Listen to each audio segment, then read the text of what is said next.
through a couple of its paces, and beyond a couple of issues, I'm finding it to be a pretty solid laptop.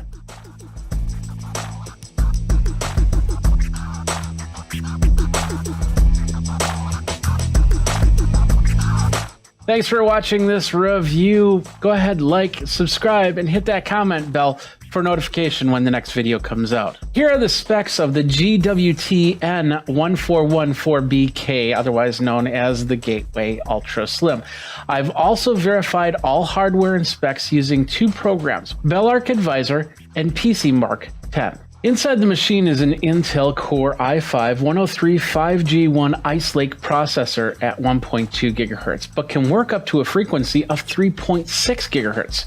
It's a 4-core, 8-thread system with 6 MB of internal smart cache. The GPU is an integrated UHD graphics at 100 MHz. This should be able to handle the laptop with an external display at 1080p without issue. Both monitors at 1080p, by the way. This display is 14.1 inches and up to 1920 by 1080 resolution, 59.99 Hz. 16 gigabytes of RAM, which seems to be soldered right into the board. An M2 256 gigabyte SSD hard drive from a company called 4C, which is a product of Longsys with smart technology, and an empty M2 slot, which is behind a door on the bottom side of the machine, so you can update this with more storage at any time. Ports include an external HDMI 3.5mm headphone jack, two USB-A 3.0, and one USB-C, which is transfer only. It's not for charging. American Megatron's BIOS backend, and man, that display has not changed since the 90s. Bluetooth 5.1 and Wi-Fi 802.11 AC. The Ultra Slim model also has Realtek audio, but is also supporting THX sound.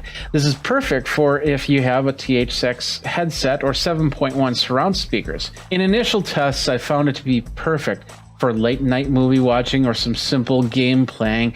With the right headset, the right speaker system, you can hear things moving around. This ultra thin laptop does have onboard security as well. The BIOS can be locked down, and you can log into the machine with the simple finger swipe through the fingerprint reader, which is right on the top part of the touchpad. There's a 1 megapixel camera on this machine. It's nothing to write home about, but it does do the job if you need to get on a Zoom or Skype call. I did a Zoom connection test to see how the camera and built-in microphone works. This is what they're going to see in here if they call you on Zoom or Skype. I'd love to find out if you're going to be using this for Zoom or Skype calls. Let me know by commenting below. Now, there's been mention online that this model of Gateway was manufactured by a company called EVOO. EVOO. This is another brand laptop that you can actually find at Walmart. Now, it's not uncommon for this to happen. Gateway has also tasked EVOO to make their new line of tablets, their 2-in-1 computers as well. EVOO also has the license for installing THX into laptops, so that's an added bonus right there. Finally, EVOO makes smartphones. So I have to wonder, is a Gateway smartphone coming soon? Let's check out some pros and cons here. Now, although the screen side is aluminum, the rest of the machine is plastic. The case also can slightly bend if you pick it up, so I wouldn't suggest holding it in one hand walking around the house like this. Keyboard and trackpad are not problems at all. I was able to work on this machine on a table or in my lap. I actually put this show together using this laptop. The middle of the trackpad does do a weird double click when you press it, but it doesn't seem to affect anything, so it doesn't double click on screen or anything like that. It just is a small annoyance. Opening up the device was not that difficult. Just a bunch of screws on the bottom. You might need to do that to clean out your fan every now and then, or maybe upgrade the primary SSD. And of course, that fan, it does ramp up from time to time. You'll hear it. It noisily spins about 20-30 seconds and then back down. Now, the power cord is a simple 3-foot into 1.3mm coaxial power plug. The cord looks and feels a little cheap, and the power wart is actually attached to the plug. But this is also a 100 to 240 volt plug, so you can travel internationally without the issue. What I find interesting is this has a USB-C, but that's not a USB-C charge. If they would have just added the charge ability to it, this could have been a USB-C charging plug.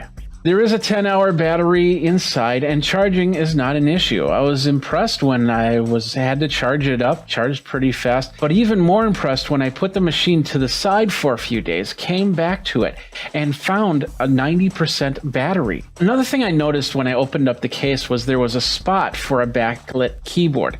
Now, it would have been nice if this laptop actually had that option. In fact, one of my criteria in looking at new laptops is if I have something to see the keys in a low light situation. Finally, the screen is not touch screen, so don't expect that.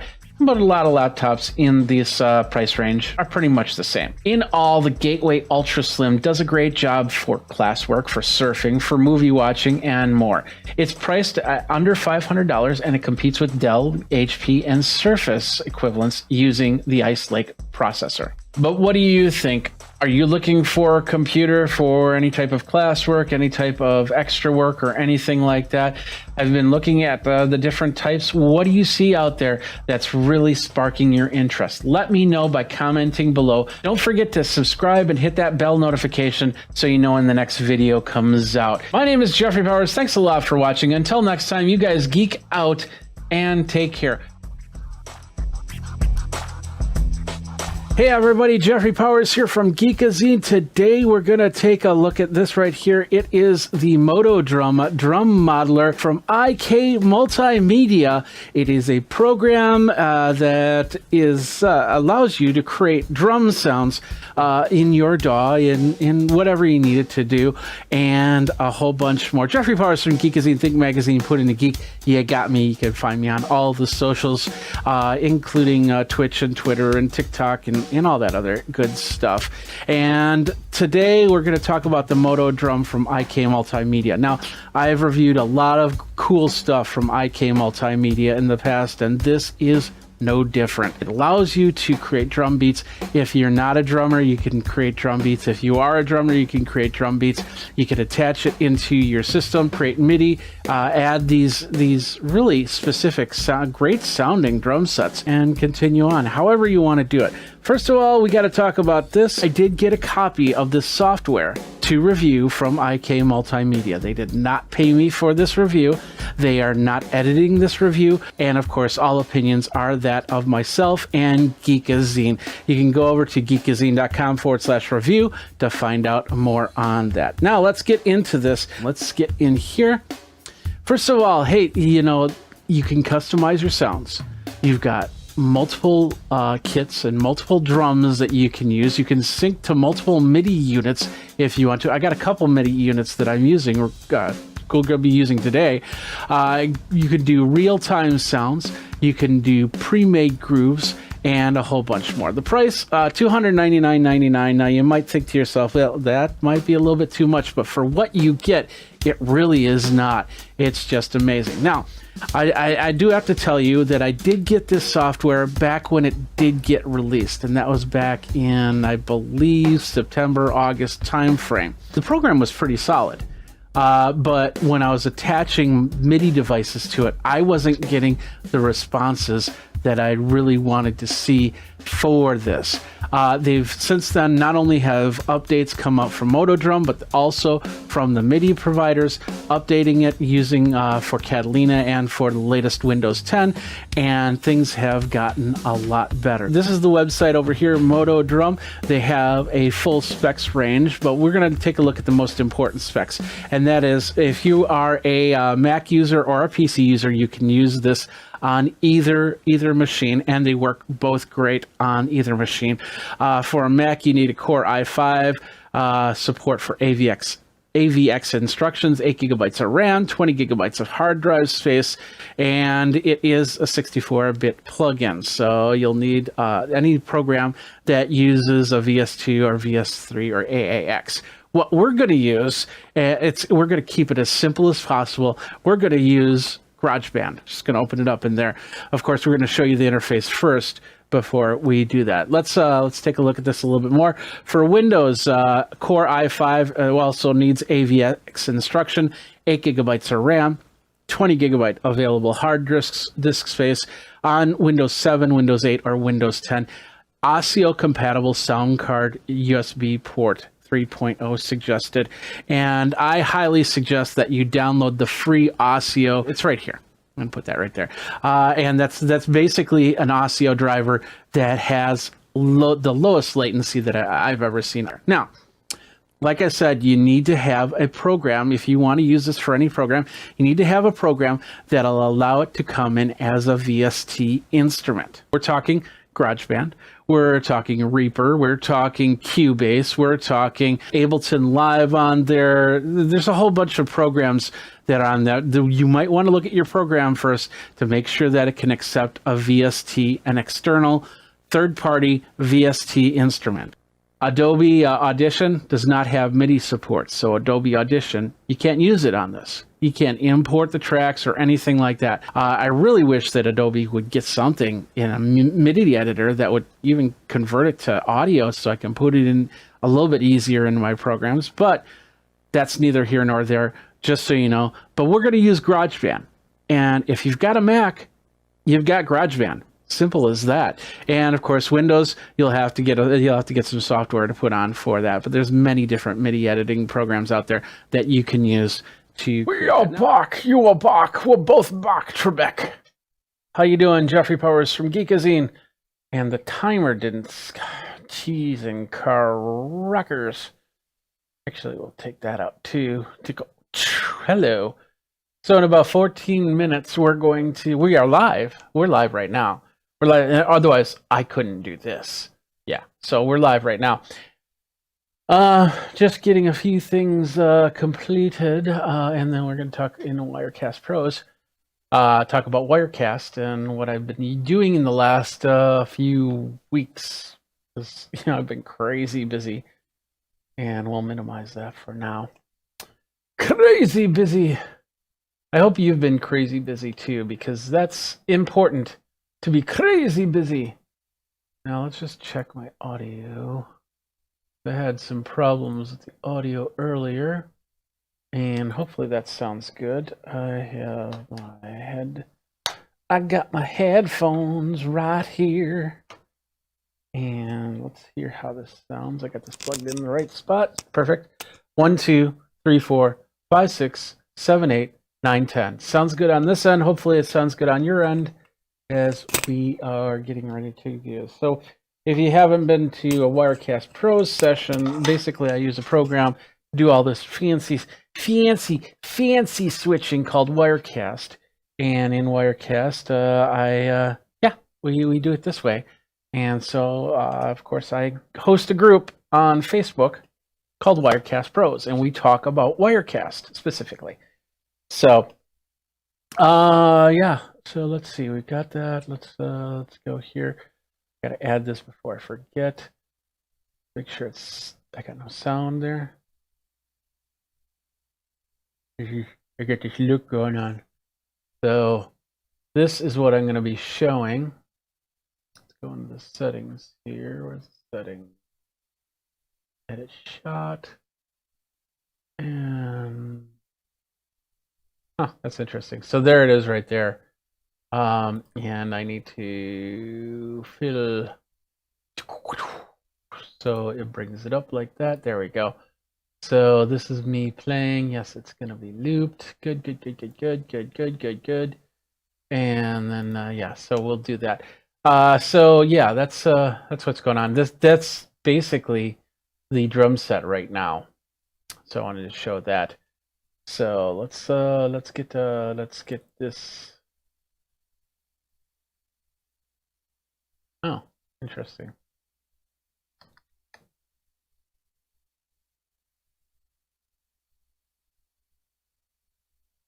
Uh-oh. Do I want the light or the dark theme? Let's do the dark theme. Like Edge just finally caught up to the new Facebook theme look. And let's see. Where is it?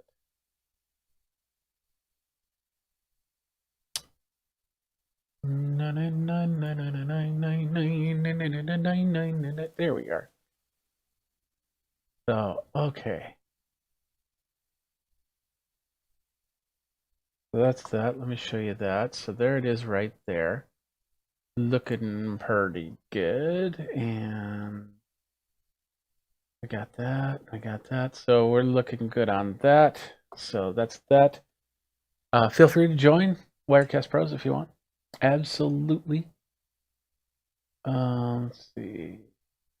We're getting close to the 1,000-person member group. That's awesome.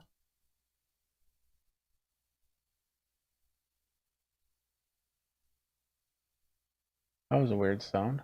Where'd that come from? A little squeak.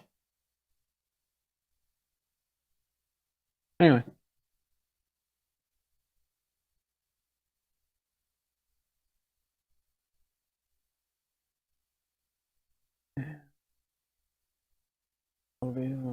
Cup.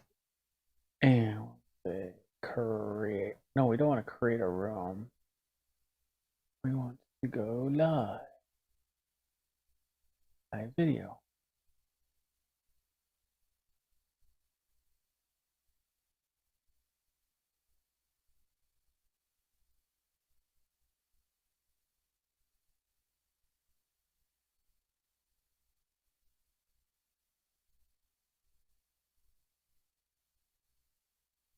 Don't want to find a key.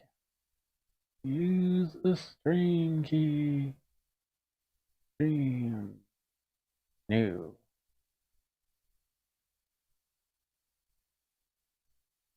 Okay, waiting for live video. That would be this, and I hit that button right there. And it's gonna be starting something. Got to be starting something. You know, it's got to be starting something. And I might need a new stream key. Yeah, possibly need a new stream key.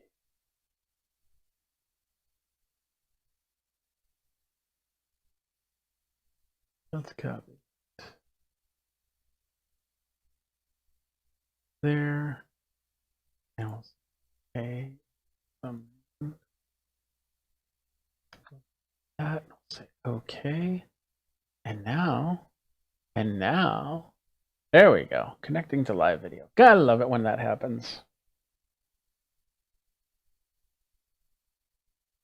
There we are. How do we look? Audio. Hello, audio.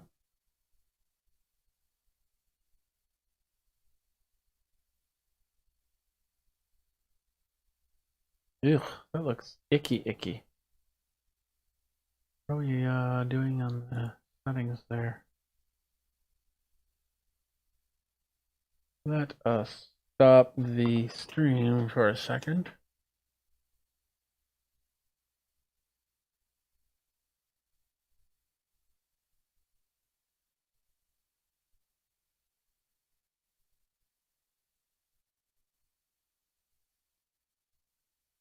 See if we can go 1080.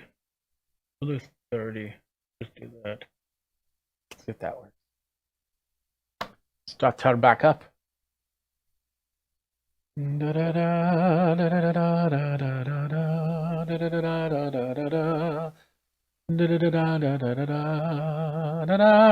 we go.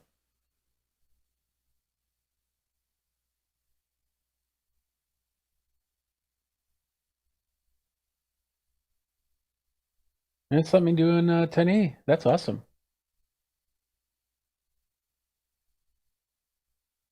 I'll try it in 1080.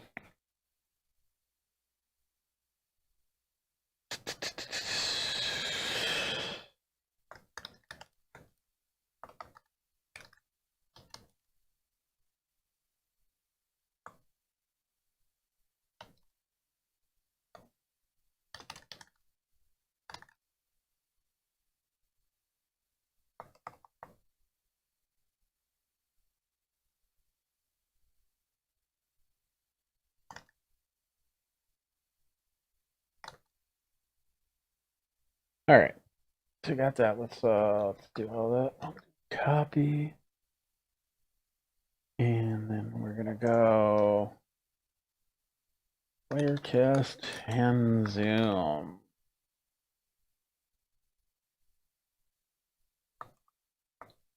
using Zoom in Wirecast.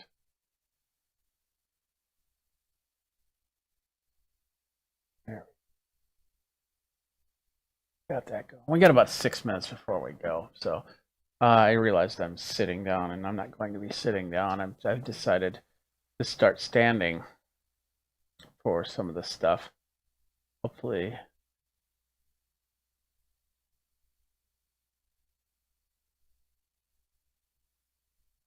Hacking.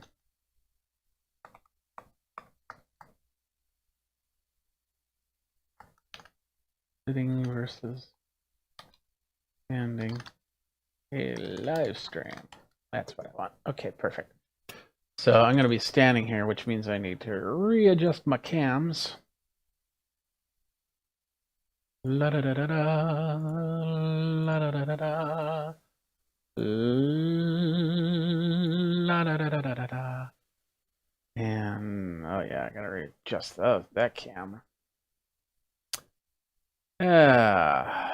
Life could be a dream if I had the ability to do that without having to do all of this stuff.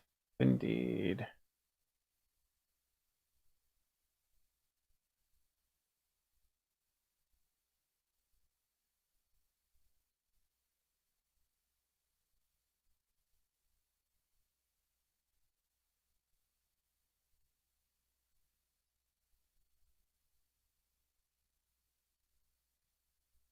There, I think that's all we need for this. Yeah. And go back here. All right. Take this off, and then we're gonna get going in a couple minutes.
Hopefully you didn't hear all that scruffing and muffing as I moved around the microphone. So anyway, so we're going to start in about 2 minutes. 2 minutitos. So let's pull up this other one. Bring this over here so I can see it. And I don't need that anymore, so we'll close that out. And that's looking good. That's sounding good. Okay, perfect. So, got that. We'll got a minute 26. So I'm gonna grab something to drink and I'll be right back.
What's up, my geeks? It would help if I turned the mute, took the mute off. Jeffrey Powers here from Geekazine.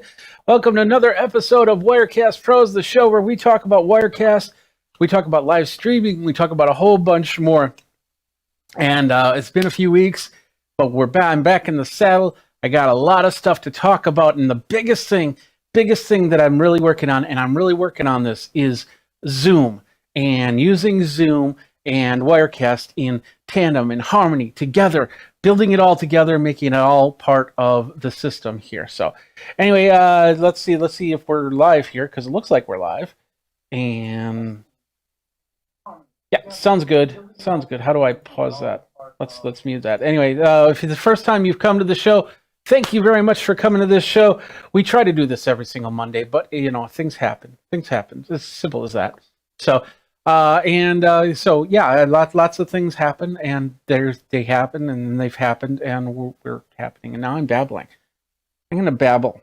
How about I babble? So it's been a few weeks since I've been here, and there's many different reasons why. And we're gonna start with the big thing is just simply put, I had some video fatigue. It's been a tough couple months now, with my dad passing away, and I didn't think it would hit me that hard, but I guess it did. And then, just trying to find my motivation in this world, because one of the things that I normally do is I go out to conferences and I do one-on-one interviews, and those one-on-one interviews then bring product into the shop to do the reviews. Now, part of that leg is broken, and I tried to do it virtually, and a lot of people don't really see that as possible, and they don't want to get on a live stream like I do, and they just don't want to do it on video. And if they do it on video, it's going to be in a conference, a virtual conference, and then they're just going to be able to say it once, and then they're not going to have to do all these demos and intros and stuff like that. So my business model in the last 6 months has changed immensely, and I do mean immensely. Yeah, definitely. So you gotta figure things out. So you gotta kind of take the step back and figure out what was going on. Plus, I was doing all these Amazon live creator videos because they said, hey, use our platform, make money, and it's like, okay, I can do that, and I'm still making money off. Don't get me wrong.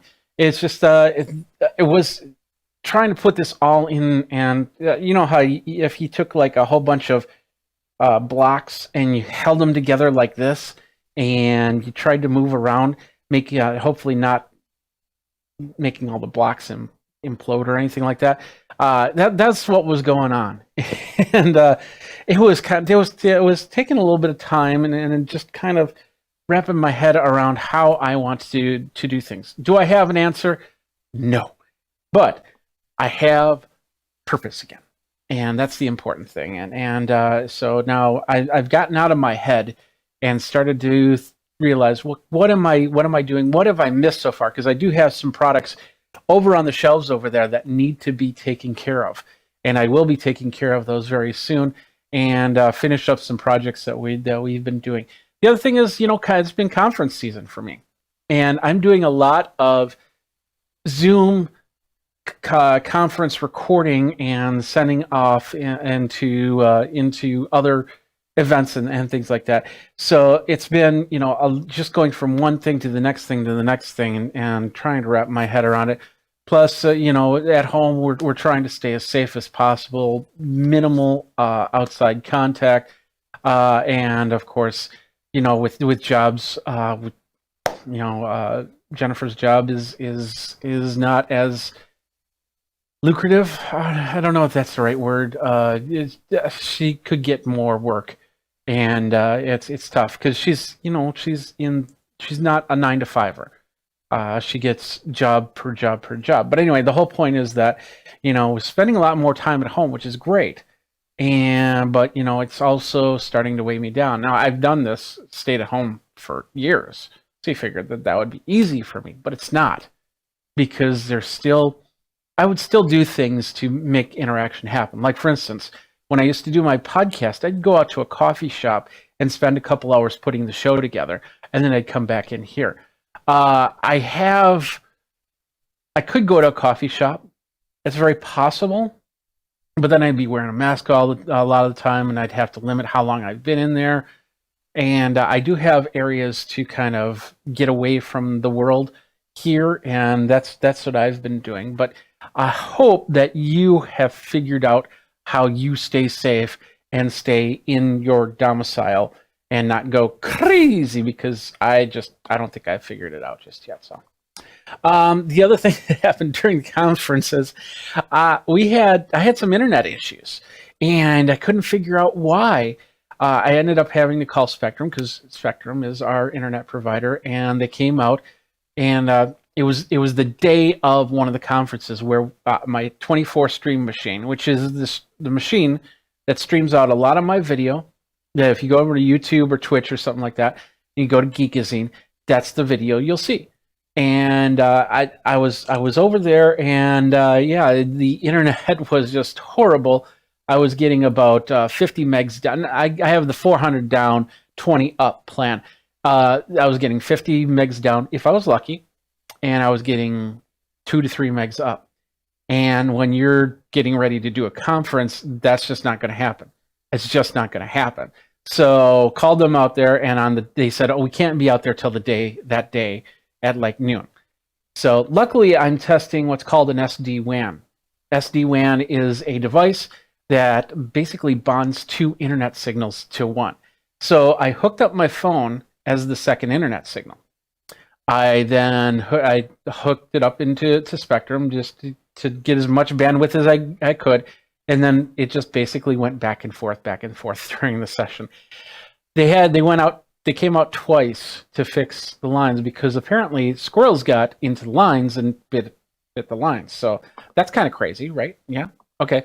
So yeah, that's what happened. And then I thought everything was good, but then the next week, all of a sudden, everything started to slow down again, and they had to come out again.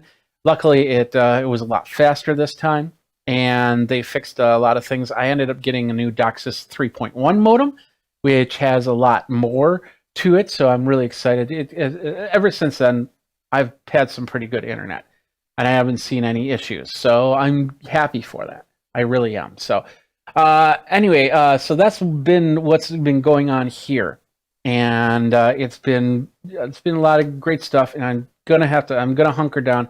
I'm gonna do a lot more on the live stream, but I also got to do some stuff on my music side, including getting my drum set up for doing some recording. Now, I have been I bought an ATEM Mini Pro ISO, which is basically independent recordings.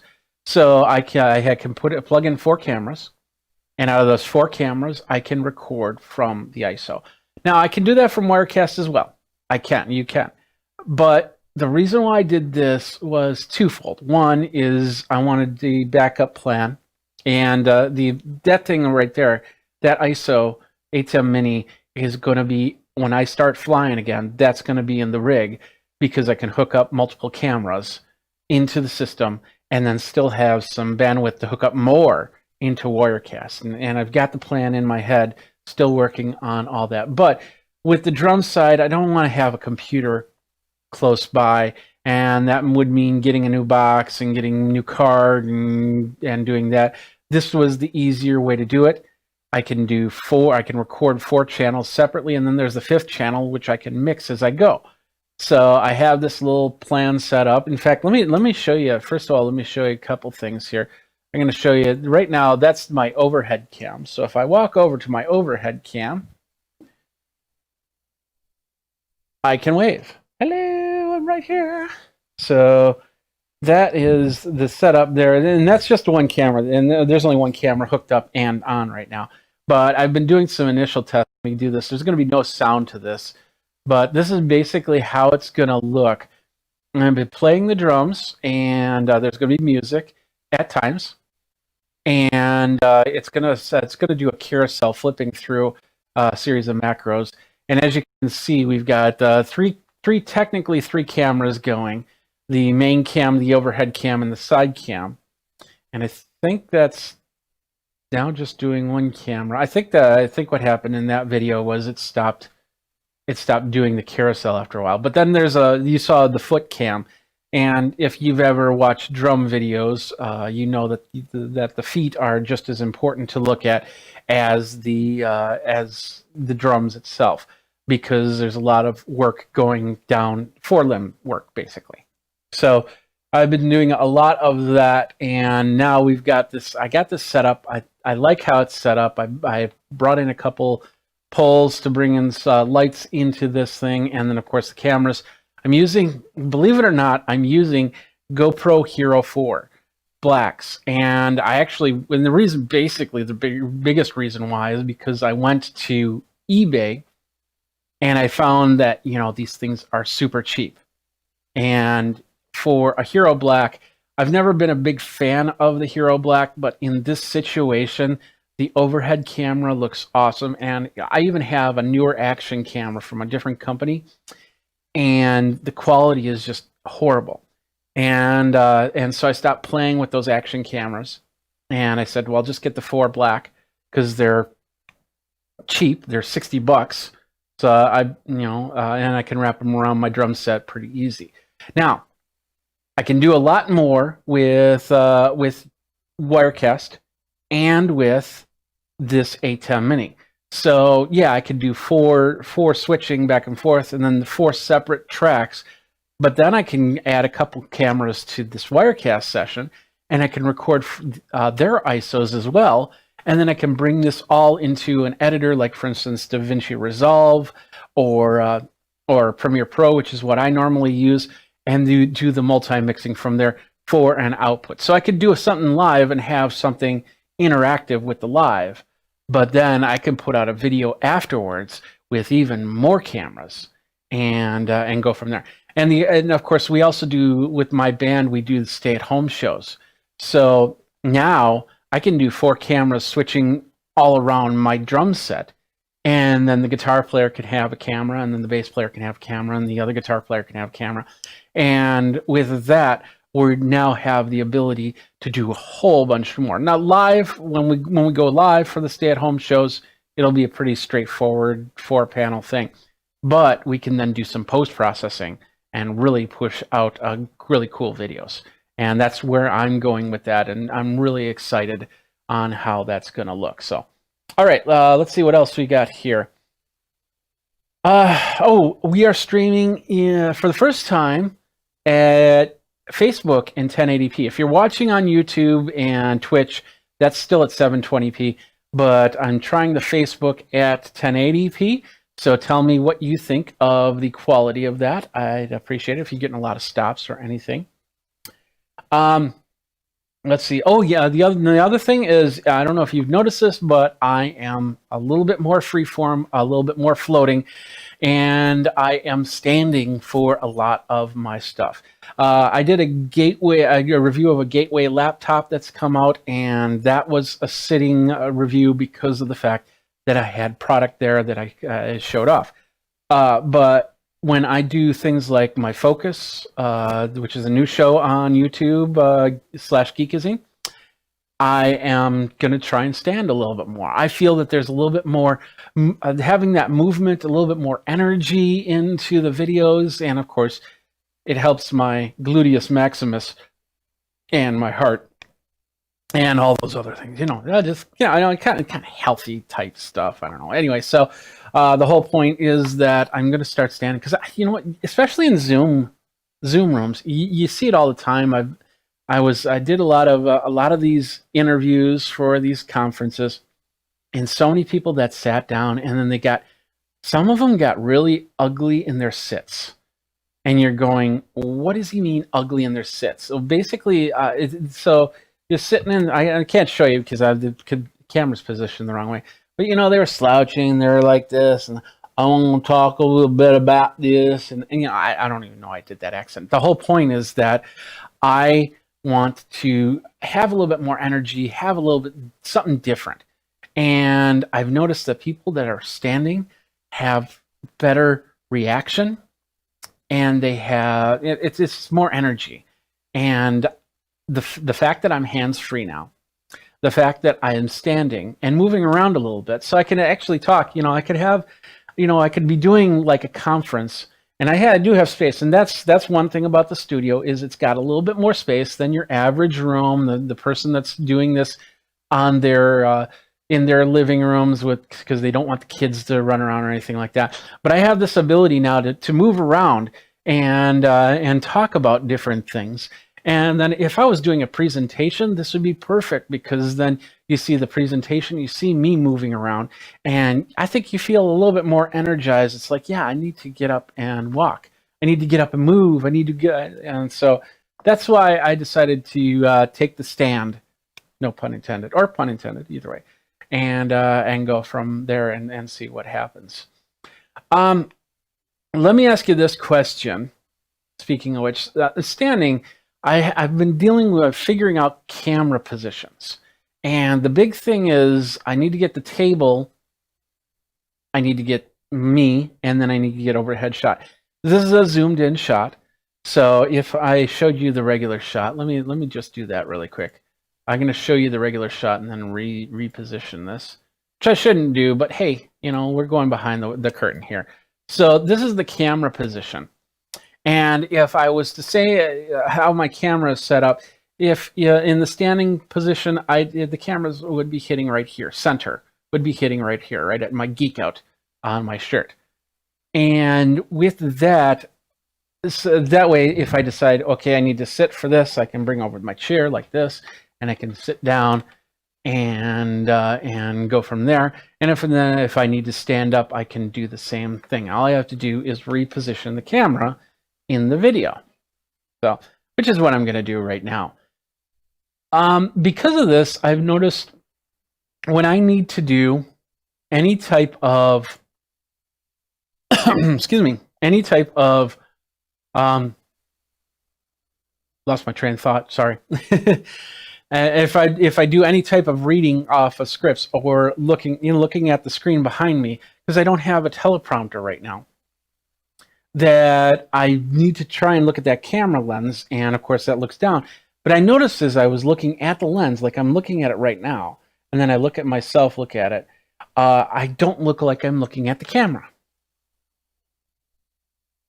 But if I start looking at myself, which is a video screen right above the camera, that's my Wirecast session, I feel I am looking at myself. And I try to look at, you know, what I'm showing, what you're seeing from Facebook.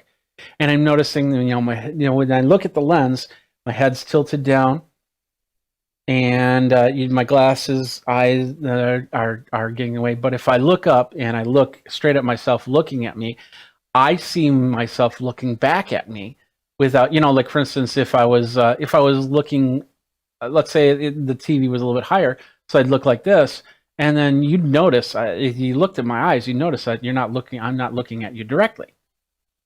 So now this is, it's hard to explain, but I'm hoping that this will give more of a natural look in me looking like I'm looking at you, because I'm trying to look at you, but I can't do that because, hey, I'm looking at a camera. Simple as that. So let me know what you think if this works for you, and I appreciate it much as we go. All right, let's move on from here. Talked about sitting, standing. A bunch of Prime Day deals. I do have an Amazon page. Of course, Prime Day is tomorrow and Wednesday. I'm going to try and have as many Prime Day deals as possible in the audio video. So definitely you can check that out all over there. And then, of course, hey, have you checked out Office Hours? I'm actually on these calls every morning for at least 2 hours. And we talk about a lot of different projects, excuse me.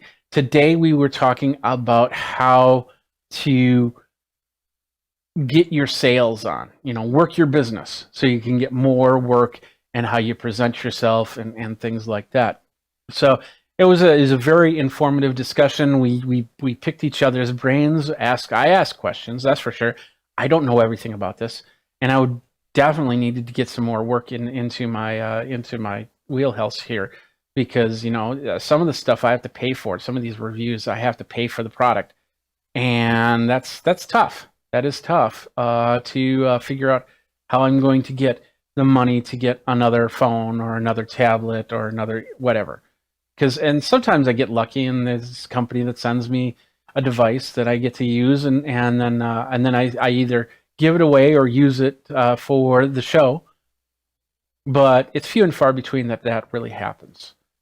So, and then some of the quality, like I said, the action cameras, I got a few over the summer to do some reviews on, and and I went back to them. I said, hey, look, I'm so used to GoPros, and then you give me this camera that looks like junk. I can't review it. And so, and I do have a policy on Geekazine.com that says that I can choose to stop reviewing a product and not do anything with it. And if they want it back, all I have to do is say, hey, send it back, and then here's the slip, and I do that. So, and then of course there's product that I review and then I have to send back anyway, and I do. So you get the idea.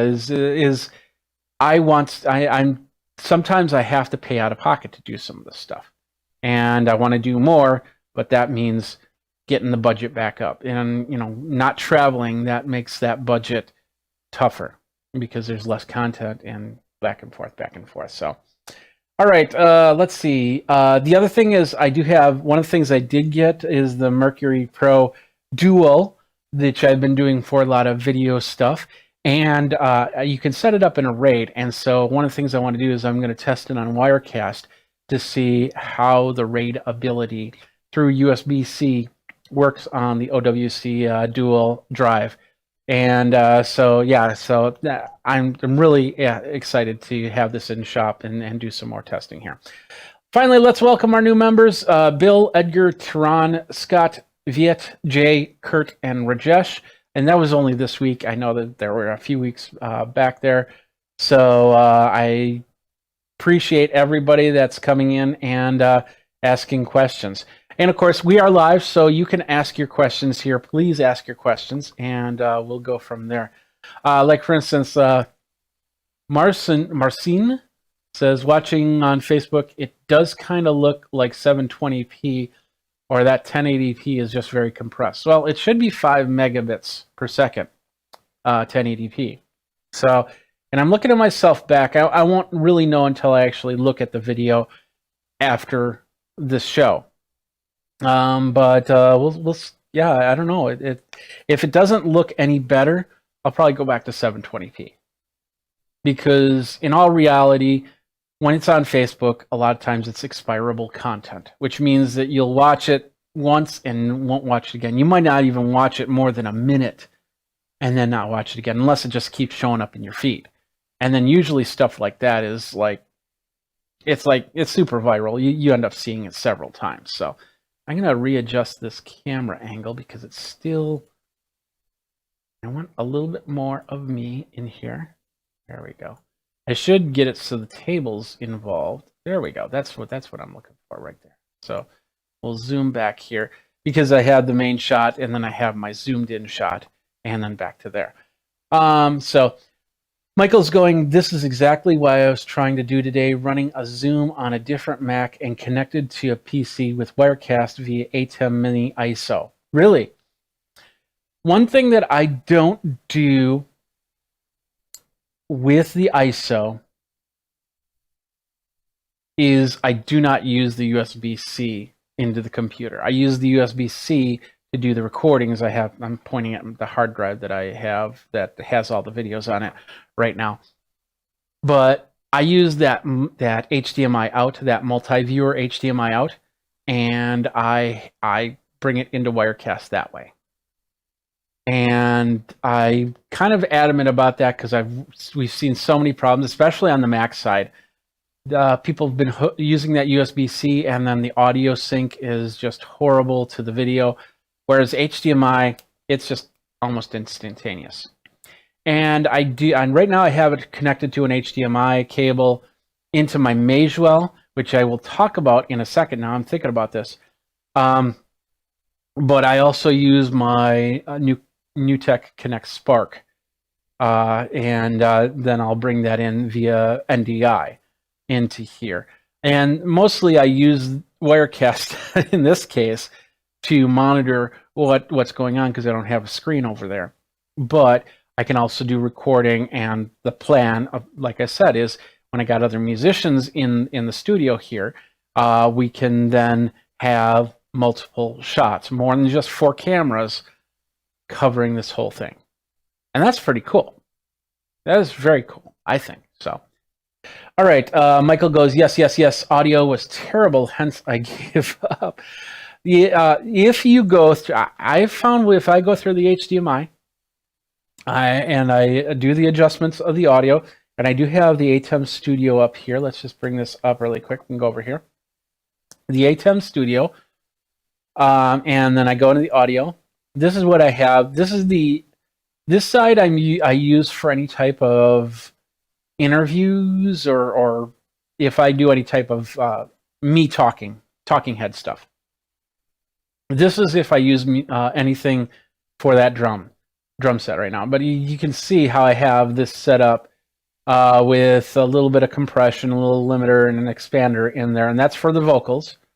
And I haven't touched that in a while, so that might have changed, so I might have to readjust this. But this is what I got for the music, just a simple limiter, so it doesn't clip at the end. That's it. So with that, I have, and I don't go through any of the cameras for audio.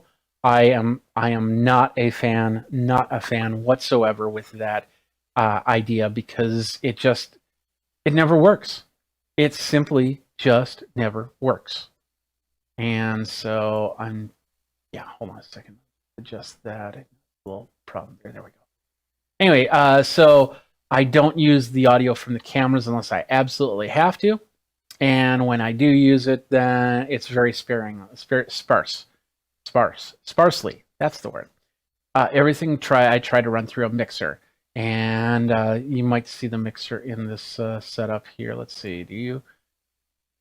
Actually, you don't. Wow. So you see the drum throne, the seat, and it's just to the right of that seat.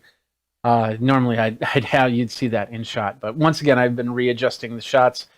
So so it works. But anyway, that's how I have it set. So Michael, we could definitely get together and talk about that and see what your problems are. You can always go into Wirecast Pros and talk about it, and that's where we're going to go now, because we have a whole bunch of questions we need to answer here. So first of all, we got Ronnie that says, does anyone have problems with NDI video lagging buffering? With Wirecast, I've been working NDI video quite well, but it's lagging a little bit sometimes. What could be the problem? Oh, yeah. Let's get started on that one. NDI is a great protocol. It's starting to really come into its own. But the reality is that NDI is a very friendly protocol.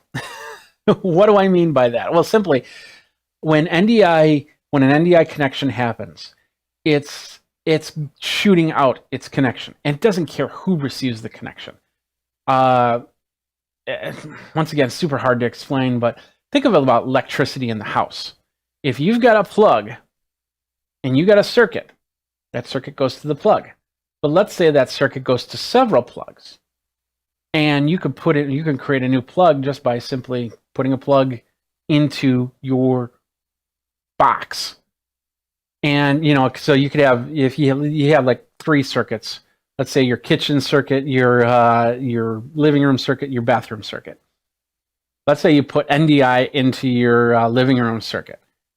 It doesn't care about these. It will actually impede itself over to these. So you'll see NDI over here, you'll see NDI over here, you'll see NDI here. So it's just basically sending it out. And every time something connects to it, it says, okay, you're connected. What do I do? What do we do? Do you have audio? Do you have video? What type of audio you have? What type of video you have? This is what I have. And if you have a very complex network, NDI shooting through that complex network is tough, to say the least. So a lot of times I say, when it comes to NDI, first of all, try and put it on its own network as best as possible, and keep those 2 networks separate from each other, if you can. Because you can hot networks. If you have a place where it joins together, then you can see NDI from another network without a problem. And normally you'd have that on the main computer hooked up to that other network. So what I'll do is I have a switch with a wireless on it, and I will connect up my wireless, and then my regular network, it just does what it does, watching Netflix, surfing the web, uploading video, things like that. And then the other one will take any NDI signal. So NDI can talk all within that switch and keep talking. And when I need it, it's just going to pull it down. So, can that have problems? Yeah, it can definitely have problems. But basically, it's a very chatty protocol, and a lot of people don't use it simply because of the fact that they can't control how that protocol really runs within their network. Simple as that. So that's what's going on. And he goes, I'm using Rode Pro Podcaster as the mixer. That's pretty cool. Pretty cool. I've never tested the Rode Podcaster. Has a lot of really cool options and the soundboard and things like that. So I'm glad that you've got that set up that way. So, but anyway, back to the NDI. The other thing is with your NDI devices, trying to have static IP addresses in those NDI devices is key. Because, and you can set up a router, and that router can assign IP addresses, and you dedicate those, and that way the router doesn't have much conversation when NDI is working. So my PTZ camera, for example, has a static IP address. That way, if I connect it up to any other network, I can find that IP address, and it'll connect up, and we'll move from there. And if I need to switch the IP address at that point, I can, but I have the tools to find that PTZ camera. And of course, NewTek gives you the tools as well. So those are the two things I would highly suggest. Put it on its own network if you can. And sometimes it's simple as getting a switch or a router. You can get one of those for under $50. And then setting it up, and then being able to connect up to it to your computer, so the two networks can talk. That's pretty much it. So let's move on from there. There are a few other comments from Ronnie, and that were in there, so you can check that out on there. So next question, doesn't look like anybody's answered it, from Israel. I have feedback echo from Zoom. I can't mute. The Leaf computer audio won't work. Any suggestions? Feedback echo from Zoom. I'm assuming that you're hearing what you're saying coming back to you. And if you're going through Wirecast, it's as simple as the headphone. I'll show you right here. Go over here. Boom. Right here where you have the headphones, just doing that. And I know if you do it in certain situations, if you do that, it will mute it. But that's the only thing I can think of. Unless you're using a set of speakers and you're hearing yourself through the speakers. So I'm not exactly sure what you mean by feedback echo from Zoom. Because I use Zoom, and we'll talk about this. I'll use Zoom. And when I do the audio on Zoom, I turn off a lot of that echo noise cancellation stuff. And you really have to control your room if you're using live speakers and you're not using headphones for that stuff. So, all right, where are we now? Let's go down. Raf is going, today Rendezvous put me in the fetal position. So many issues today. After preserving with Rendezvous and using it 97 times to bring on 144 guests over 21 weeks, I decided to park it and do what it takes to get Zoom talking with Wirecast. There's more. Any tips, tricks, or videos? That's what we're going to talk about today. So we will get to that in a minute. And I'll go from there. So let's go to the next one. Guys, some help, please. I switched to a PC from a MacBook Pro. My Wirecast worked perfect. Rudely found out that on Windows 10, Wirecast 13 can't do a Windows capture. On Windows 10, Wirecast 13 cannot do a Windows capture. Does a full screen monitor capture okay, but not a window capture. Is there any way around that? And there's some comments on there. One of them is, of course, to use NDI. So basically you use the NDI capture protocol. It's called I can't think of it right away. Let me just grab to it really quick. It is called NDI, not virtual, scan converter. That's it.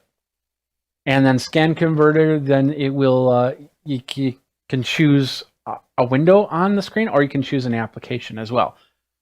So you can use the NDI tools to do that to capture. Now, I'm not sure why your PC is not doing a window capture. I do that all the time instead of the overall window picture. He just wants Chrome or wants I don't know, whatever other program you use, and just capture that. That way you don't get a taskbar. That way you don't get you don't see the mouse run over or anything like that. So I'm not exactly sure why that is the case. You say you're using Wirecast 13, but I don't know what version of Wirecast 13 you're using. You definitely want, if you don't want to go up to 14, get up to 13.1.3, whatever the last version of Wirecast 13 was, and see what happens. But we have a few comments in there, so I'll leave it at that. Let's see, we got next one. We got set up tomorrow and need help of the group, so thanks in advance. Using Wirecast to record a training session where the two local trainers will be switched through Wirecast out to Zoom via virtual camera. The Zoom participants will also need to be mixed, recorded within Wirecast as well, so we can capture that interaction. How do I bring the audio from the Zoom call into Wirecast and record it, but not have to return?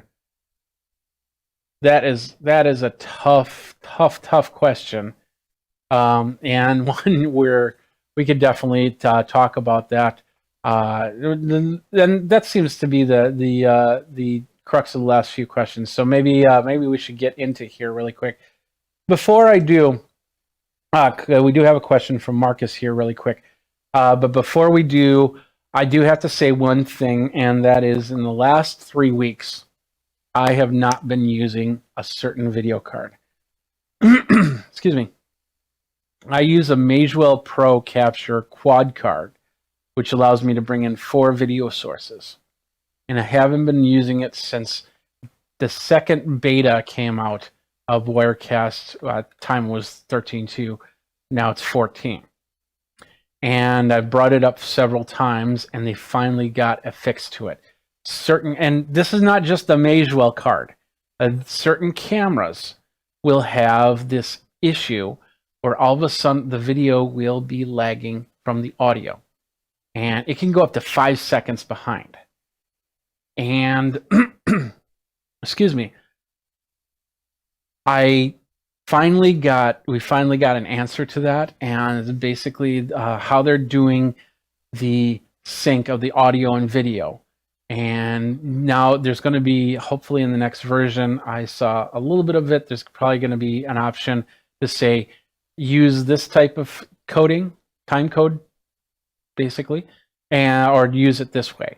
So if you're running VBR versus CBR, constant bitrate versus variable bitrate, your audio and video don't get out of sync. So that is, and I'm kind of proud on this because of the fact that for the last few weeks I've been saying this is broken, and I haven't been able to use this card for a few weeks. And now there's a fix, or at least they showed me a fix, and I got to see a back-end version of Wirecast to install and test out. And of course, there wasn't a finished build, so it didn't do anything else. So I can't use that. I'm stuck on 14, or I have to go back to 13.1.3, or yeah, the last version of 13, and then where it's working fine. So I could have went back, but I decided not to. Moving forward as much as possible, I didn't need the card, but I'm coming into a situation where I might need that card back in there. And so I'm hoping that they'll have that fixed this week. I really am. So if you're having any video issues like that, There's also another issue, but I think this is more on Restream. If you watch my live channel, you'll see the audio go out of sync from the video. But if I go to the machine where the Wirecast is streaming from, audio and video is perfect. And it's just when it gets into Restream. So I've been talking to them about that. So you might want to, we've been testing that back and forth. What I'm going to do next, because it did happen before I started the stream again, is I'm going to close Wirecast, start OBS, and have that run for a couple days and see if that desync happens again. Because if it's within Wirecast, then we'll have to figure that out somehow. I don't know how it could be within Wirecast if it's streaming out perfectly, but I don't know. You never know. So, all right. Marcus goes, what do you recommend in terms of switcher for use with NDI and PTZ cameras for switching and control? Good question. Good question. Switcher, I normally use Netgear for switchers. There was another switcher. What was that switcher? Let me find it really quick. I got it off of Amazon. I can tell you by looking at my past orders. TrendNet 8-port green gigabit. Because I needed eight ports for our road system. So I ended up getting this one, and I find it working really well with PoE. And that was the other thing, is I needed 8 channels of power over Ethernet, so we could connect all our cameras here. And this is over was it a gigabit switch? Yeah, this is a gigabit switch. I would suggest, if you want to, if you can, try and get yourself something more than a gig switch. Go for 10 gig switch if you can. I needed something small and easy, and that fit the bill. But those are the two brands I've really tested and I like.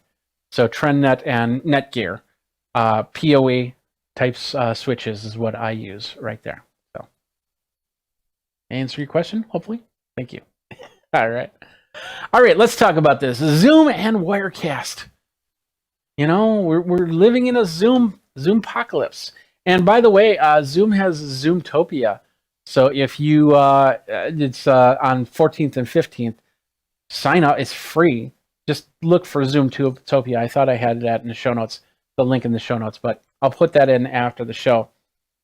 But Zoomtopia, lots of discussion on how to use Zoom, and there is an actual session where you get to talk with some of the developers and throw out some ideas on how you're using Zoom and how you think it should be used. Because I'm using Zoom not in the way that it's intended. I am using Zoom to do recordings. I'm using Zoom to improve audio and video over the internet. I'm using Zoom in a completely different way. And the thing was, I used Skype that same way. And now that Skype is just kind of falling to the wayside, and even with their Microsoft Teams, I mean, come on. Why do we have to have watermarks in NDI? Take the watermarks out of NDI. It's just dumb.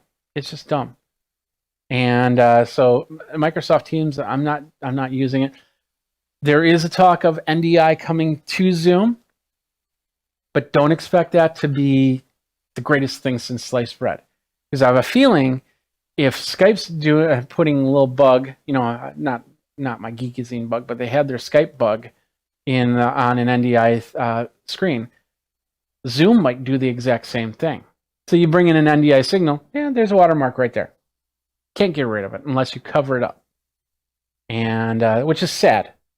I should be able to have to be allowed to control what is on screen, and if I want to show respect or whatnot, I'll put it up there, but not as a constant bug on my screen. I need my screen to be clean, and hopefully they won't do that with Zoom, because that will suck immensely. Hold on a second. All right. So let's talk about Wirecast, how I do it. There's two ways to think of using Wirecast in Zoom. First way is to send it straight to Zoom, just like I would be sending it to Facebook and YouTube, except it's going out into a gallery view and the speaker view. The second way is to have guests come in and be able to use Wirecast to create and record. And first of all, we're going to talk, because it's the easiest thing to do, we're going to talk about that first way, and that is connecting to Zoom. And there's two ways that I've connected to Zoom, and we'll bring it over here. The first way is, and they're both on the output, first way is just to go to your virtual camera and start your virtual camera with virtual microphone. Now, if you're on Windows, this is easy. In Zoom, it'll just say, let's go into Zoom. Here's my Zoom, and let's bring this out of this, because I want to make sure you're not going to see some settings. Yep, they're on my settings. Okay, that's fine. We'll go to the audio settings. So from here, I can say what I want to bring in. I want to bring in my NDI, that's fine. If I want to bring in, where is it? As you can see, there's a ton of stuff I can bring in. One of them should say, I'm missing it here. It should say Wirecast. It's somewhere in here. Wirecast, virtual. And maybe it's because I don't have it turned on. Let me do that really quick. We'll close that out. So I'll do virtual camera out, and I'll say start. Oh, I have to install the virtual devices. Hopefully that's not going to mess anything up. Yay. Running successfully. We'll go output and virtual camera output, and we'll say start. And now, if I go into the audio settings, in the drop down,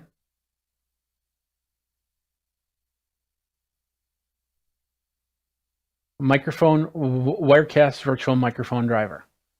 Now click on that, and it should be testing. It's not doing it right now, but I'm not going to mess with it too much because we are live right now. But as you can see, it's you can do it through that. The other way is through NDI, and that's a little bit more work to do. And then the first thing you have to do is you start the NDI on Wirecast, simple as that. But then you have to go down and you have to go to your NDI. So we'll go here, we'll go down to NDI, and this is both PC and Mac. And then you'll choose virtual input, which I'm not going to do because I already have it running right now. So from virtual input, bring that down. From virtual input, let's see if you can see that. Okay. And you right click on that. And then there's all your NDI sources. And of course I say this is coming from my Wirecast Live output. The other thing is audio.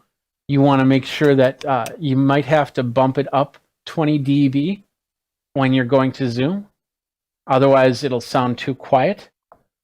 But that's normally how I send to Zoom to do any type of call or anything like that. The other thing about that is NDI can every now and then get a little bit behind. So you're looking at yourself talking, and you'll see like there's a little bit of a delay. So don't be deterred by that. It is what it is. But I use NDI almost every morning for the connection from Wirecast to Zoom. And the reason why is because when you're doing the Wirecast virtual camera, and I have a pretty decent machine here, I still see some frame rate issues coming through the virtual camera. And I just find that NDI just seems to work better. Plus, if I wanted to, I could easily send that to another machine and run Zoom off of another machine, as opposed to the Windows desktop virtual camera. Yeah, Windows virtual, I'm sorry, Wirecast virtual camera. There we go.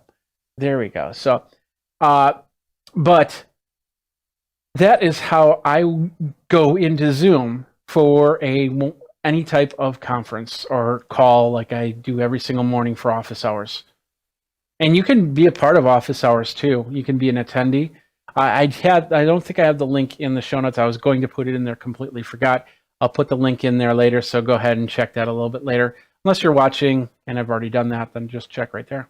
There you go. But anyway, yeah, it's a fun morning. We talk about audio and video. We have special guests on. People like Peter Himmelman have been on. Let's see, other musicians. I can't think of them offhand. We've had people that did live streaming. We've had people that did camera work for Hollywood movies. We just had one last week. He did all the sound Foley for movies. All the movies, if you've seen it, he's probably done the sound for it. And we're talking 80s, 90s, 2000s today. And it's just crazy to find out. And I'm learning so much in things that I didn't even think about wanting to learn, like ISO. I didn't care about ISOs. Now I'm thinking, geez, I need to start doing more ISOs. So anyway, so that's the first way. The second way is simply screen scraping. So what I would do, I have 4 screens on my PC here. The first screen is my main screen, where you're seeing Wirecast Pros. That's my first screen. The other screens you do not see. To the left of that is, on that screen, I'm looking at myself through the Facebook Live Producer. And I've also got another computer through Remote Desktop up, which is basically the one that runs all the graphics, like the lower thirds and things like that. I don't think I put the lower thirds on at the beginning. But you see, when you see a graphic like that, it's coming from another computer, which I see on that screen. I'm looking at my camera, but there's a screen behind the camera, which Wirecast is running, because I can see myself and I can see how I look. And, it's like, do I look good? Do I? Okay. Finally, I have a 4th screen, and this is my Blackmagic Video Assist, and I've shown this before. And what that is actually doing a capture through the multi-viewer through Wirecast, single screen. So I'm recording on the Video Assist, but I can use that as a regular desktop. In fact, I use it all the time as a regular desktop in Zoom, because then I can bring in screens and stuff like that and move them over to that small desktop, and then do the switching from Wirecast. Now, on the screens, of course, video goes straight to the screen. There's not much you can do on it. But I like with the Video Assist, I have what's called pass-through ability or loop-through ability. So, and I can also record from these devices. So with the Video Assist, I can bring an HDMI cable in, and then it'll show up on the screen. Then the HDMI cable out could go to an actual screen. So this could be recording the talking head, for example. Then I have another one. Let's see. Let's bring this over. Oh, I don't have that over here. I can unplug this because I'm not using it right now. Let's turn it off. And just unplug it from everything. So this is my NewTek Connect Spark. I guess they've discontinued this. They have the 4K version, and it's kind of hard to find. They have an SDI version, but I have the HDMI version, and I do the exact same thing. So what I'll do for one of these monitors is I always use Ethernet, first of all, in this situation, and I'm technically not using this as NDI, but I can if I wanted to. I have a SD card in here, right there. Has the ability to record SD. I bring in the HDMI from the source. Now it's usually, it's from the computer going to one of these 2 monitors, and then it'll loop and then go into the monitor. So my monitor on the left usually has the presenter. The Video Assist is recording that. This one is recording this. And then I just basically merge the 2 together. I've also done an ATEM Zoom capture where I have, monitor 1, monitor 2, except it's now going through the ATEM. The multi-view is what I can see everything on, and then I can use the USB-C to go into Wirecast to do all the switching if I wanted to. But more to the point, I use the ISO, the hard drive, to capture them. and then later do a mix. Now that doesn't help you if you're doing a live stream. So that's where the USB-C comes in at that point. So, and I've done it that way a couple times now. And the problem with that, with both of those, is when you are capturing those two through those cards, you can bring them into Wirecast, but then you also have to worry about the overlays that Zoom has.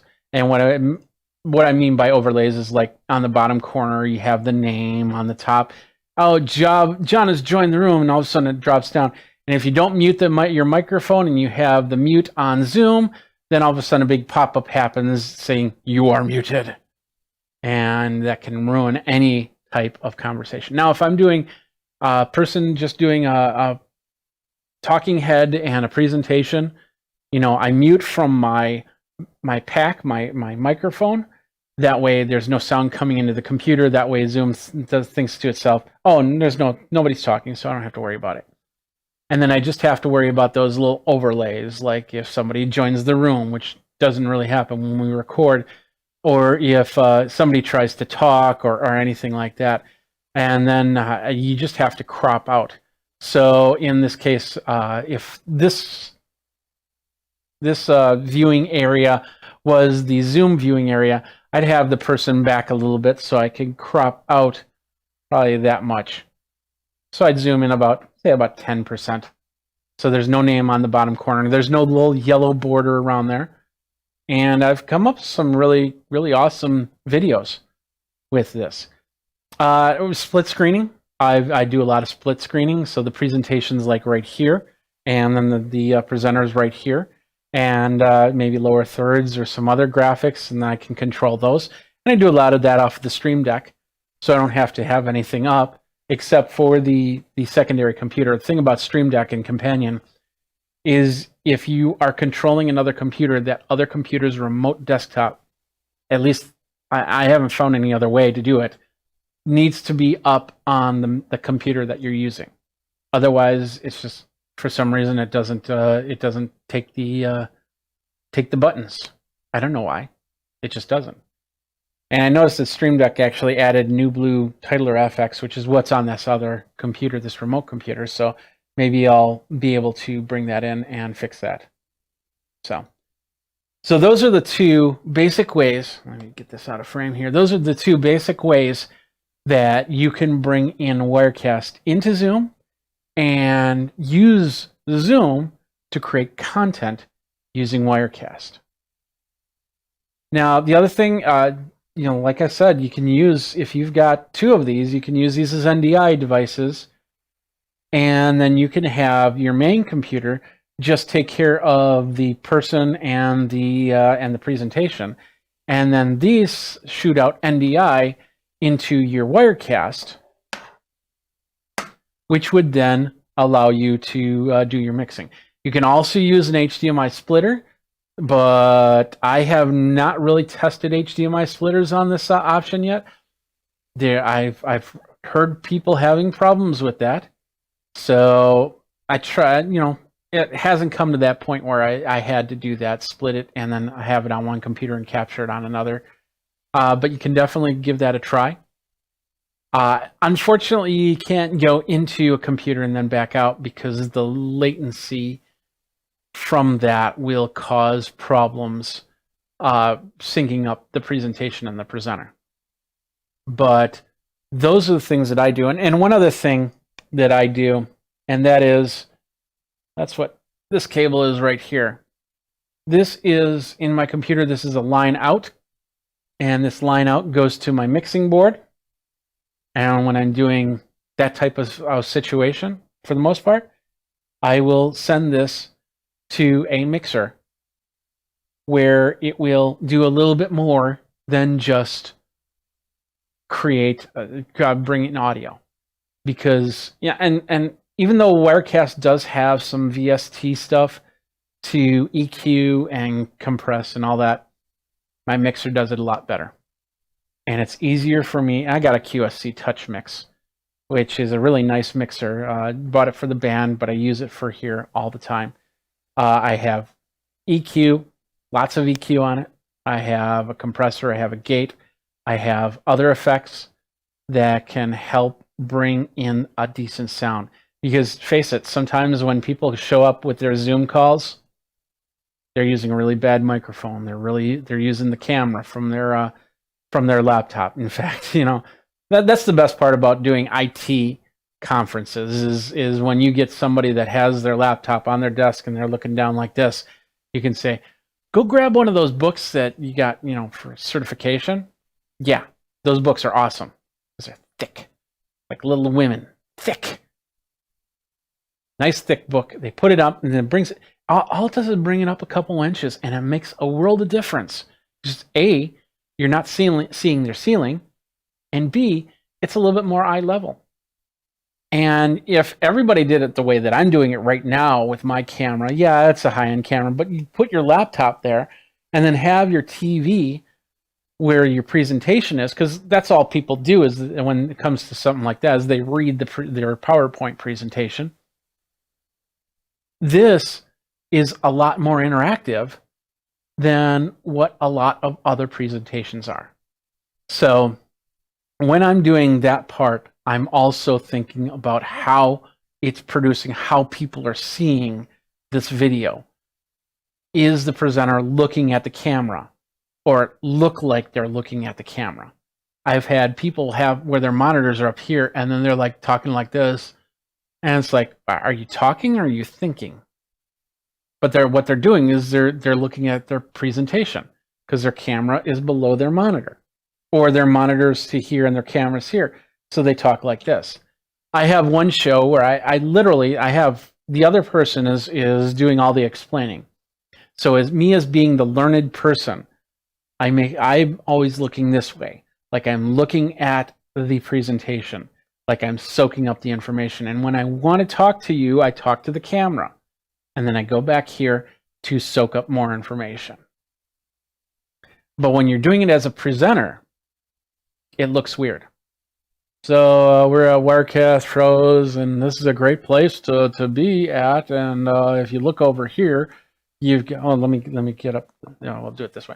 And if you look over here, people ask questions like this guy right here, saying, does anybody have problems with NDI video lagging? So if you're watching a presentation like that, it's kind of boring. I have to look at it because I ask a question, of course, because I don't know what the questions are. But if I'm talking to you and I'm saying, hey, you want to buy this new Tech Connect Spark, and the reason why is because it's HDMI, because it has Ethernet. It's not power over Ethernet, but it's you can get an adapter to make it power over the Ethernet. You can use USB devices. You can record onto it. I could have my PowerPoint presentation up, but I need to look at you more than I look at the presentation. So I know that's a little bit more than where we're going on that. Our main concern is how to set up Wirecast to use it to create content. And so I have, so basically that's how I have everything set up. And I have it set up very similar to what I have it set up here. I have main screen, and the first one would usually be the presenter. So let's zoom this in a little bit, like that. So usually the presenter is on the first scene. The second scene is the presentation. We'll just use the desktop and we'll say that's the presentation. And then the third one will have a split screen between the three.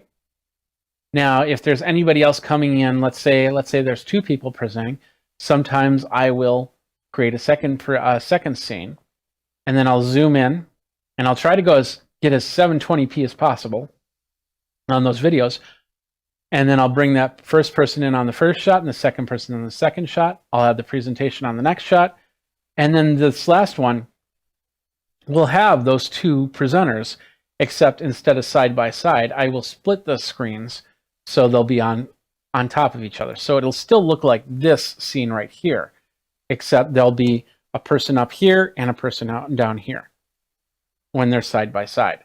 Because you can do that, you can create split screens in Wirecast. And with that, I also, with the audio, and this is the most important part, is that audio I want to bring it into a controlled source because I don't, especially if there's more than one person that's on the Zoom call, because somebody could be coming from a high-end microphone, somebody could be coming from their AirPods Pro, somebody could be coming from a microphone from 2003 that their kids and their dog and their cat ate up, and they just, well, that's all I have, so that's what I'm going to use. Or they're just simply coming from the microphone from their laptop, their iPad, their iPhone, or whatever.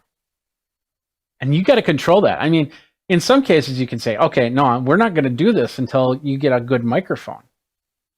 And a lot of the people that I talk with that do this, they send out kits. And in some of the situations that I do it, the kit was not a possibility.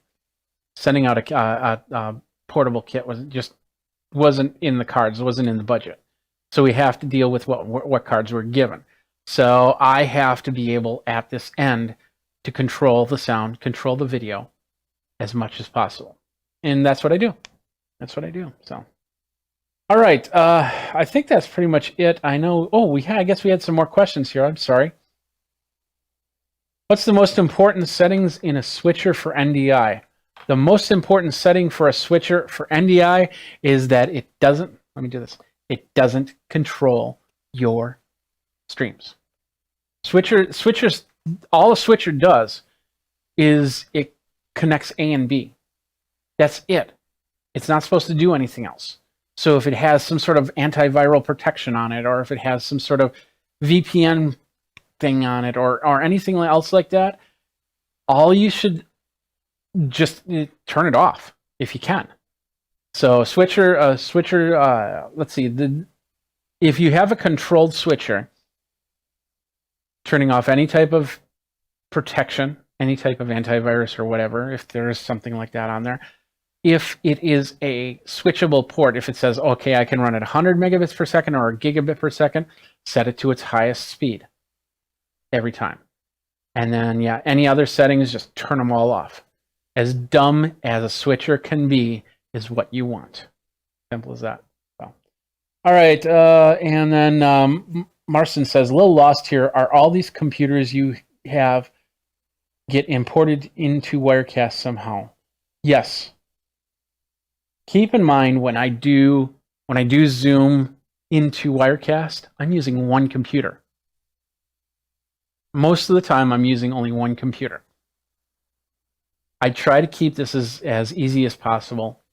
We have machines now that have the ability to do a lot of different things at once.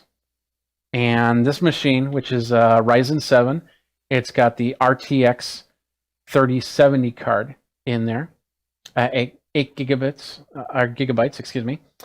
And it can do, this card can do multiple 4K monitors. So it should be able to do 720 to 1080p screens like no tomorrow.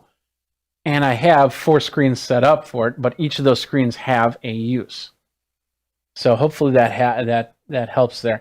I can bring in other computers if I want to get more involved or more complex into my my Wirecast.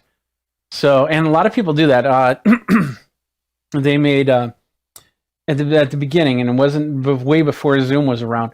They had Skype, and people would make these Skype machines that were like either small Nooks, Intel Nooks, or Mac Minis, and they would install Skype into each one of those Mac Minis with a HDMI out and the ability to do what's called mix minus from a mixer into that computer. And they still do this. And they do it with laptops and they do it with desktops. And the idea is you bring in that individual person into that screen, in the Skype or something like that. And then you take the output, the HDMI out, and then you put it into a capture card, which then comes into the computer. Or the ATEM Mini, or the TriCaster, or whatever you use. So you can get very complex with that. I try not to. That's why I have the quad card from Magewell, so I can bring in 2 or 3 computers if I needed to. But if I don't need to, I'm not going to do it. It's a lot of work, just a lot of work. So hopefully that answered that question. But if you have any questions, feel free to contact me and ask a little bit more about it. I'm happy to talk a little bit more on this whole thing. So, all right, we've gone way over the 1 hour mark, and I see a few people on. So if you've got more questions, thank you guys very much for watching. I appreciate it very much. And if you have any other questions, feel free to contact me over at Geekazine, Think Magazine, put in a geek. And of course, tomorrow's Prime Day. So if support, I have a link in the show notes on how you can support me, and follow me on Twitter, and I'll let you know when all the links are coming up, and we'll go from there. So we'll try and be back on next Monday with more content for you. If you have any questions, we'll answer them. So ask those questions over at Wirecast Pros on the Facebook page. All you have to do is look at Wirecast Pros. Make sure it's Wirecast Pros. I know they also have Wirecast Users, which Telestream, I believe Telestream set up. And lots of great questions there. But definitely ask, if you got a question that you want answered on the show, you ask it here. And keep in mind the rules, because a lot of people still don't follow the rules. And the first one is, do you accept the rules? And they don't say yes. And that doesn't get you into the group. Simple as that. But you don't spam the group, and you don't do what's called a gun and run. And that's basically you're asking the same question in the other group. So you're basically copying that question in one of the 2 groups, and then you're pasting it into this group. I hate it when that happens. I have a very big pet peeve about it. And it doesn't answer the question, because people like me, I bet you, Marcus, Michael, you're probably in another group that they're in. And I don't know, it bothers me when I see that same exact question, word for word, in 2 different groups. Because in Group A, somebody could be trying to answer it, and then Group B, somebody's trying to answer it, and so they're asking questions and going back and forth, and you don't know what's being said in the other group because you're not part of that group, but they are, and it's just very annoying. So anyway, ask your questions here, and I'll try and answer them on the show. We'll try to come back. Oh yeah, I'll definitely be back next week with more questions and more answers and more topics. So I hope you enjoyed this very much.